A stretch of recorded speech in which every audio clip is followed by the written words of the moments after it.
जब मैं सुबह उठता था तो मेरी पत्नी अपने कपड़े चेंज कर रही होती थी। मेरी पत्नी से पूछा कि कपड़े क्यों चेंज करती हो, तो कहती कि आपको गलतफहमी हुई है, मैं जो कपड़े रात को पहनती हूँ वही है। ऐसा रोज होने लगा, लेकिन पत्नी नहीं मानी और रात को मुझे पता भी नहीं चलता कि मैं कब सोया था। एक दिन मैंने रूम में कैमरा लगा दिया। जब मैंने कैमरे में वीडियो देखा तो मेरे रोंगटे खड़े हो गए, क्योंकि मेरी पत्नी तो मेरा नाम मुन्ना है। मेरी एक छोटी सी दुकान थी। मैं लोगों के टीवी वगैरह ठीक किया करता था। मेरी उम्र 28 साल हो गई थी। अब तक मेरी शादी नहीं हुई थी और अब मैं शादी करना चाहता था। मेरी मम्मी पापा नहीं थे और मेरा सिर्फ इकलौता भाई था, इसलिए कोई शादी करवाने वाला भी नहीं था। अब तो खुद किसी के घर जाकर कह नहीं सकता था कि मैं लड़का हूँ और आपकी बेटी देखने आया हूँ। मेरे एक बहुत अच्छे बड़े मामा थे जो माँ की जगह थे। कहते थे कि 2 बार माँ माँ बोला जाता है तो मामा बनता है। बस यही बात है कि वो बहुत अच्छे थे। उन्होंने मेरे लिए एक लड़की तलाश कर रखी थी और जब मुझे उसके बारे में बता रहे थे तो बहुत ज़्यादा तारीफ कर रहे थे कि खूबसूरत है, पढ़ी लिखी है, इकलौती बेटी है, उम्र भी उसकी तुम्हारी जितनी है। मैंने कहा, अगर इतनी अच्छी लड़की है तो फिर 28 साल की हो गई है, अभी तक उसकी शादी क्यों नहीं हुई? तो मामा ने कहा, दरअसल उसे खुद कोई पसंद नहीं आता और उसके माँ बाप ने कहा है, जब तक इसे कोई पसंद नहीं आएगा हम शादी नहीं करेंगे। तुम्हारी तस्वीर देखकर उसने तुम्हें पसंद कर लिया है। अच्छे लोग हैं, उन्हें भी ज़्यादा रिश्तेदार नहीं हैं। विवाह की रस्म हो जाएगी, दहेज देने वाला कोई नहीं है और हमारी तरफ से भी कोई मांग नहीं है, तो जल्दी जल्दी शादी हो जाएगी।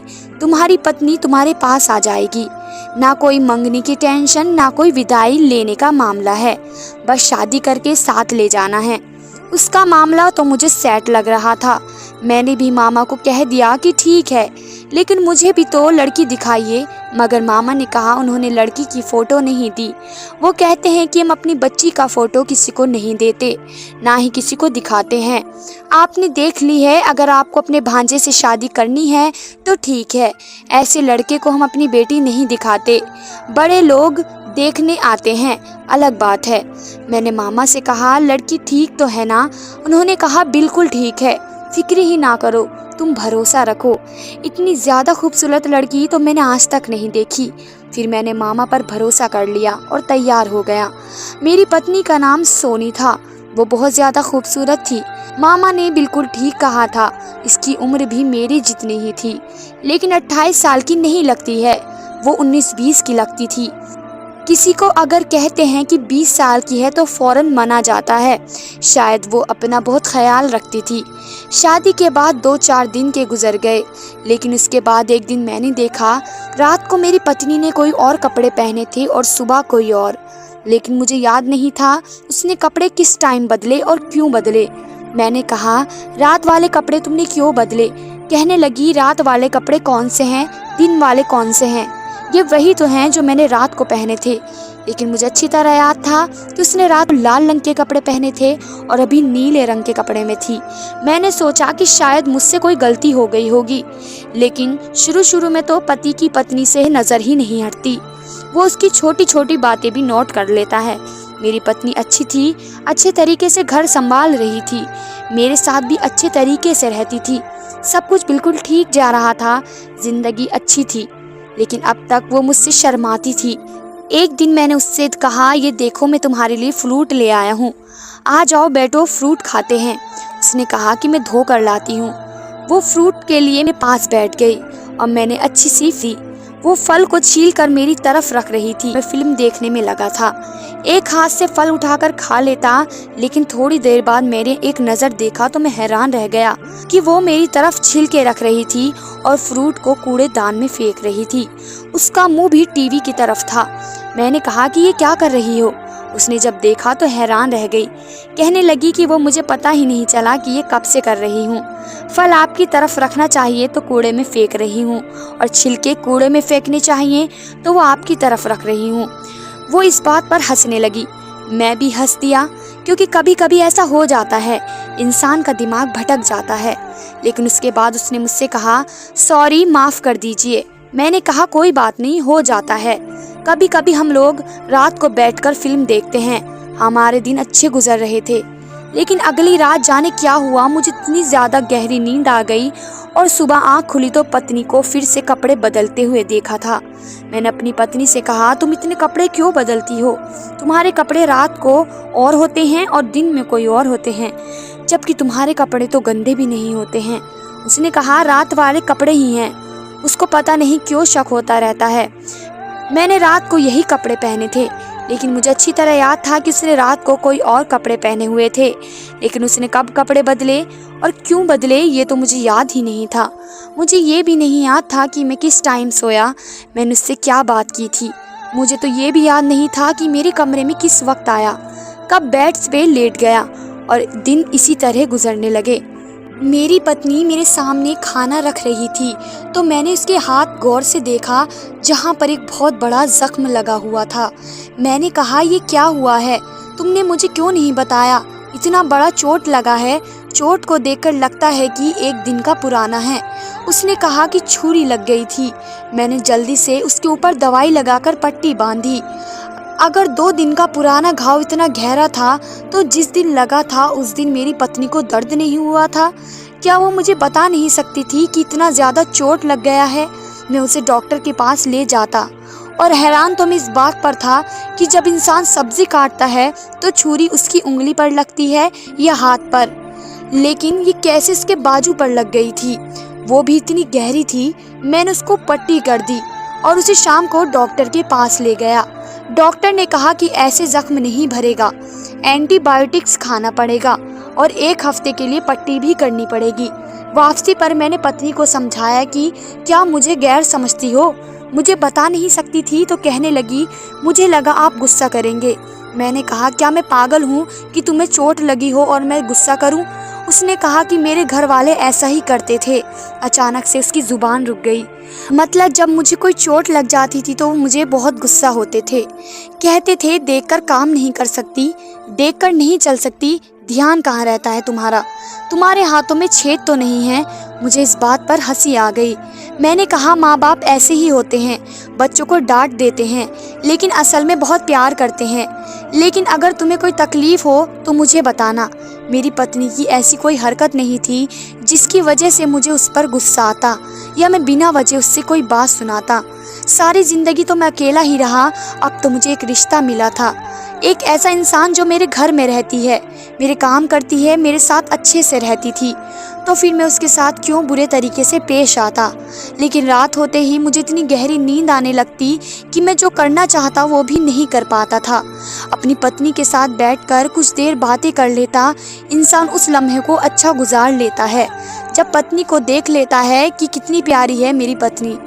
लेकिन रात होते ही मैं कमरे में आता और घोड़े गधे बेचकर सो जाता और सुबह ही मेरी आँख खुलती और मुझे ये भी ना याद होता कि रात को क्या हुआ था। खाना खाने तक की बातें मुझे याद होती, उसके बाद की सारी बातें भूल जाता। मैं परेशान हो रहा था कि मुझे इतनी ज़्यादा नींद क्यों आ रही थी। मैंने क्या किया था अपने साथ?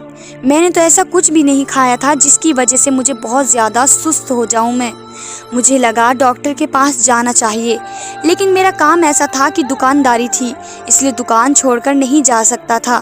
फिर सोचा कि बुधवार के दिन जाऊंगा, पत्नी को भी साथ ले जाऊंगा, डॉक्टर से भी मिल लेंगे और थोड़ा घूम लेंगे। पत्नी को ये भी बताया था। फिर हम दोनों बाजार चले गए, लेकिन उसने मुझे ये कहकर उलझाया, पहले मुझे कपड़े की दुकान पर चलते हैं, फिर कहती कि फिल्म देखते हैं, फिर कहती कि मुझे कुछ खाना है। इतने में डॉक्टर का टाइम गुजर गया। मैंने कहा, चलो कोई बात नहीं है, अगले हफ्ते चले जाएंगे। वैसे भी मुझे कोई इतना बड़ा प्रॉब्लम नहीं है, बस थोड़ी तो सुस्ती हो रही है। लेकिन एक बात अजीब थी कि मेरी पत्नी को मेरी तबीयत की कोई खास चिंता नहीं थी। उसने कहा कि छुट्टी का दिन है, पूरे हफ्ते काम करते हैं, आज आपको सिर्फ मेरे साथ दिन गुजारना है। उसने अपनी सारी ख्वाहिश पूरी करवा ली, काफ़ी सारे पैसे भी खर्च हो गए। फिर मैंने उसे कहा कि इंसान कमाता किस लिए है? पत्नी बच्चों के लिए ही कमाता है और बच्चे होने का भी कोई कारण नज़र नहीं आ रहा था। 2 महीने होने वाले थे, लेकिन पत्नी ने अभी तक कोई खुशखबरी नहीं सुनाई थी। बस जल्दी से एक छोटा सा प्यारा सा बच्चा आ जाता तो मेरी फैमिली पूरी हो जाती, लेकिन ऐसा नहीं हुआ। बस इसी तरह दिन गुजर रहे थे। पत्नी को कपड़े बदलने की बड़ी आदत थी, लेकिन एक बात बहुत हैरान करने वाली थी कि वो जब भी बाजार जाती तो ढेर सारे कपड़े लेती। जो कपड़े वो एक बार पहन लेती वो दोबारा नहीं पहनती थी। अपने घर से भी काफ़ी सारे कपड़े लेकर आई। मैंने भी उसके लिए काफ़ी सारे कपड़े लिए थे। जो भी मुझे पसंद आया मैंने उठा लिया। सोचा कि और कोई खर्चा करने वाला नहीं है, पत्नी की चीज़ें तो अच्छी तरीके से ले लूं ताकि वो खुश हो जाए। लेकिन अभी भी उसके लिए कपड़े कम थे। जब मैं उसे महीने के खर्च के लिए पैसे देता तो वो कपड़े ही लेती थी। एक दिन कहने लगी राशन के पैसे कम हो गए थे तो उधार कर दिया है, आप जाकर पैसे दे दीजिएगा। मैंने कहा तुम्हें ज़रूरत से ज़्यादा पैसे दिए थे, फिर कैसे कम हो गए? उसने कहा कि पीछे दुकान में सेल लगी हुई थी, मैं वहाँ से 4 सूट ले आई हूँ। वैसे तो मेरी पत्नी में कोई खराबी नहीं थी, लेकिन मेरी पत्नी की ये आदत अब खुलकर सामने आ रही थी। वो ये है कि वो बहुत ज़्यादा पैसा खर्च करती थी। एक दिन मैंने अपनी पत्नी को एक काले रंग के सूट में देखा, वो बहुत ही ज़्यादा प्यारी लग रही थी। कुछ दिन बाद मुझे एक दोस्त के घर डिनर पर जाना था। मैंने उससे कहा कि शाम को तैयार हो जाना। 2 घंटे पहले उसका फ़ोन आया कि कपड़े कौन सा पहनूं। मेरे पास तो कोई कपड़े ही नहीं हैं। मैंने कहा ये औरतों का प्रॉब्लम क्या है, अलमारी भरी पड़ी होती है फिर भी कहती हैं कि मेरे पास कपड़े नहीं हैं। तो मैंने कहा कि वे काला फ्रॉक पहनो, उसमें तुम बहुत प्यारी लगती हो। उसने कहा वो तो मेरे पास नहीं है, ना जाने कहाँ चला गया। मैंने कहा कहाँ चला गया, यहाँ से क्या मतलब, घर में होगा। उसने कहा नहीं वो नहीं है, अब मेरे लिए कोई सूट लाइए। मैंने उसके लिए इस टाइम सूट नहीं ले सकता था क्योंकि महीने का आखिर चल रहा था। मुझे कोई अच्छा सूट 3-4 हज़ार वाला लेना पड़ता। मैंने कहा वहीं पड़ा होगा उसका सूट, उसको नज़र नहीं आ रहा होगा। मैं घर चला गया। मैंने कहा कि मैं खोजता हूँ, लेकिन जब मैंने उसकी अलमारी खोली तो मैं हैरान रह गया। उसके अंदर तो 2-3 कपड़ों के अलावा कोई कपड़े नहीं थे, जबकि कितने कपड़े वो खरीदती थी और मैं भी लाता था। उसकी अलमारी में तो सुई रखने की जगह भी नहीं बचती थी, लेकिन ऐसा कुछ भी नहीं था। मैंने कहा ये क्या, तुम्हारे कपड़े कहाँ हैं? तो कहने लगी सारे कपड़े गंदे हैं, मैंने धोए ही नहीं हैं। मैंने कहा अच्छा, अभी 1 घंटा है, काला सूट धो लो और ड्रायर मशीन से सुखा लो, इस्त्री मैं कर दूंगा। उसने कहा नहीं है मेरे पास काला सूट, वो तो अलमारी में नहीं है, वो आपको नहीं मिलेगा, है ही नहीं यहाँ पर। मैंने कहा क्यों, किसी को दे दिया क्या तुमने? कहने लगी कि गांव वाली मांग कर ले गई, कह रही थी कि बड़ा प्यारा है, उसने वापस नहीं किया। मैंने कहा उसे लेकर आओ। उसने कहा कि वो घर पर नहीं है। अब मुझे अपनी पत्नी पर गुस्सा आ गया। मैंने कहा क्या अपने कपड़े धोकर नहीं रख सकती हो, और क्यों अपनी चीज़ें दूसरों को देती हो? फिर मुझे तुम्हारे लिए दोबारा से सूट लेना पड़ेगा। मैं जल्दी जल्दी बाजार गया, उसके लिए अच्छा सा सूट लिया। मेरी जेब खाली हो गई। गुस्सा भी बहुत आ रहा था, लेकिन दावत पर जाना था इसलिए मूड खराब नहीं करना चाहता था। पत्नी को कहा कि तैयार हो जाए और हम दावत पर चले गए। लेकिन दावत पर जाकर जो हुआ वो देखकर मैं हैरान था। मेरी पत्नी बड़ी खूबसूरत लग रही थी, सब लोग उसके बारे में अच्छी तरह बात कर रहे थे। मैंने उसे अपने दोस्त की बीवियों के पास छोड़ दिया और खुद दोस्तों के साथ चला गया। वो औरतों से बातें करने लगी। दूर से देखकर ही ऐसा लग रहा था कि अच्छी भली बातें हो रही हैं, हो सकता है हमारी ही बुराइयां हो रही हूँ। फिर काफ़ी अच्छा माहौल था। पार्टी का खाना भी लगने वाला था, लेकिन थोड़ी देर के लिए किसी औरत के चिल्लाने की आवाज़ आई। जब वहाँ देखा तो होश उड़ गए कि मेरी पत्नी ने मेरे दोस्त की पत्नी को सर में कांच की बोतल उठाकर दे मारी थी। उससे बहुत ज़्यादा चोट लग गई थी, वो बहुत दर्द में थी। मेरा दोस्त अपनी पत्नी की तरफ बढ़ा। सब लोग मेरी पत्नी को हैरानी से देख रहे थे। मेरी पत्नी भागकर जाकर गाड़ी में बैठ गई। मैंने अपने दोस्त के पत्नी की मदद करने की कोशिश की, लेकिन मेरे दोस्त ने कहा कि दफ़ा हो जाओ यहाँ से, अपनी पत्नी को कभी मत लेकर आना। सब लोग मुझे अजीब नज़रों से देख रहे थे। मैं गाड़ी में आया। मैंने कहा ये तुमने क्यों किया? लेकिन मेरी पत्नी भी बेहोश पड़ी थी। मैं भी हैरान रह गया। मैं अस्पताल ले गया उसे। डॉक्टर ने कहा आपकी पत्नी डर की वजह से बेहोश हो गई है। मैं हैरान रह गया। उसे घर ले आया। उससे पूछा कि तुमने ऐसा क्यों किया? उसने कहा कि वो मेरी बेइज्जती कर रही थी। उस पर मुझे गुस्सा आ गया। मैंने कहा तुम्हें गुस्सा आता है तो तुम लोगों के साथ ऐसा करती हो, तुम्हें ऐसी हरकत नहीं करनी चाहिए थी। तुम्हें पता है इस वजह से मेरी कितनी बदनामी होगी, बेइज्जती होगी मेरी। मेरी पत्नी रो रो कर मुझसे माफ़ी मांगने लगी। फिर उसकी तबीयत अचानक ख़राब होने लगी। मैंने कहा ठीक है, मेरी पत्नी की हरकतें बिल्कुल भी ठीक नहीं थी मुझे पता लगाना था कि वो करती क्या है। वो इतने सारे सूट खरीदती है लेकिन उसके सूट घर में नहीं थे। उसके शरीर पर हमेशा जख्मों के निशान लगे रहते थे और ये पागल वाली हरकतें एक नॉर्मल इंसान नहीं कर सकता था। मैंने अपने कमरे में एक सीसीटीवी कैमरा लगवा दिया और रात को सुकून से सो गया। सुकून से क्या समझो, बेहोश हो गया। पता नहीं ये क्या मामला था। सुबह जब उस कैमरे की रिकॉर्डिंग मेरे पास आया तो मैं ऑफिस में चला गया। जब मैंने वो रिकॉर्डिंग देखी तो मैं हैरान रह गया। मैंने देखा मेरी पत्नी मेरे साथ सोने का नाटक करके आधे घंटे बाद उठ गई। फिर उसने मुझे चेक किया। वो मुझे ऐसे हिला रही थी जैसे मुझे जगा रही हो। फिर भी मैं जाग नहीं रहा था। इसका मतलब मैं सोया हुआ नहीं था, मैं बेहोश था। वो मुझे बेहोश करती थी। शायद वही खाने में कुछ चीज़ मिलाया करती थी, क्योंकि उसके आने से पहले तो ऐसा कुछ नहीं था। इसके बाद उसने जो कपड़े पहने हुए थे वो बदल लिए।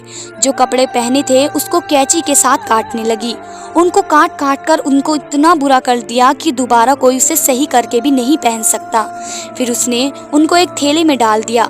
उसने अलमारी का एक हिस्सा खोला जिसके अंदर उसने थैले को रख दिया। वीडियो में नजर आ रहा था कि अलमारी के एक हिस्से में इस जैसे 1000 कपड़े के थैले पड़े थे। इसका मतलब इसने अपने सारे सूट इसी तरह फाड़ कर काट कर इन थैलों में डालकर वहां फेंक दिए थे। मेरी पत्नी अजीब सी हरकतें कर रही थी।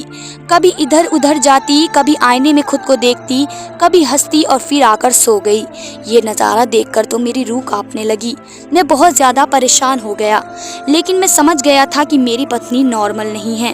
तभी तो अभी तक उसकी शादी नहीं हुई थी।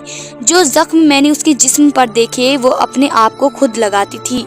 वो अपने कपड़े कैंची से काट देती, फिर उनको थैले में डालकर रख देती। मुझे लगता कि कोई दिमागी बीमारी थी। मैं सीधा सुबह सुबह उसके घर वालों के पास गया। उनको थोड़ी बहुत वीडियो भी दिखाई, सब कुछ बता दिया। उन्होंने कहा हमारी बेटी की दिमागी बीमारी है, तभी तो इसका शादी नहीं करती थी। तुम तो अकेले इंसान हो, तुम्हारे पास कोई नहीं था, इसलिए तुम्हारे रिश्ते के लिए हमने हाँ कर दी और इसको तुम्हारे साथ भेज दिया। नहीं तो सास ननंद का मामला होता तो फिर पहले दिन ही पता चल जाता, लेकिन तुम अकेले होते थे इसलिए शायद तुम्हें पता नहीं चला। मैं हैरान हो गया। मैंने कहा कि मेरी ज़िंदगी को बर्बाद कर दिया, अब मैं क्या करूँगा। उन्होंने कहा हमने उसका बहुत इलाज करवाया लेकिन ये ठीक नहीं होती। डॉक्टर कहते हैं कि इसे पागल खाने में भिजवा दो। मैंने कहा आपको यही करना चाहिए था, मेरी ज़िंदगी तो बर्बाद ना होती। कैसी औरत जो मुझे बेहोश कर रही थी, कल तो मुझे जहर भी दे सकती है। मैं अपनी पत्नी को उसके घर वालों के पास छोड़ आया। मैंने कहा इसका इलाज करवाएं, अगर ये ठीक होगी तो दोबारा अपना लूँगा, नहीं तो मुझे इसे छोड़ना पड़ेगा। वो लोग मजबूर थे इसलिए मुझे भी मजबूर बना डाला। इनके पास कोई चारा नहीं था, मेरे पास भी कोई चारा नहीं था। वो अपने घर में ही है, कहते हैं कि हम उसका इलाज करवा रहे हैं, लेकिन पता नहीं असर हो रहा है या नहीं। मुझसे झूठ बोला गया, मेरी पत्नी की सच्चाई मुझे नहीं बताई गई। अगर वो मुझे बता देते तो आज ये सब कुछ ना होता। अब है तो मेरी पत्नी अगर ठीक हो गई तो दोबारा से अपना लूँगा, नहीं तो उसको मुझे छोड़ना पड़ेगा। लेकिन ऐसा नहीं करना चाहता, मैं उसके साथ रहना चाहता हूँ। मैंने कहा आप लोग इलाज कराइए, इलाज के सारे पैसे मैं भर दूँगा। मुझे नहीं पता था कि क्या होगा, वह ठीक होगी या नहीं, लेकिन फ़िलहाल बस यही दुआ है कि अगर वो ठीक होती है तो ठीक हो जाए, क्योंकि वो मेरी पत्नी है, मैं उसके साथ रहना चाहता हूँ। बस यही मेरी ज़िंदगी की कहानी है। कभी कभी इंसान के साथ ऐसा भी हो जाता है, लेकिन हालात को बर्दाश्त करना पड़ता है और रिश्तों को ख़त्म करके बात ख़त्म नहीं की जा सकती। धन्यवाद दोस्तों।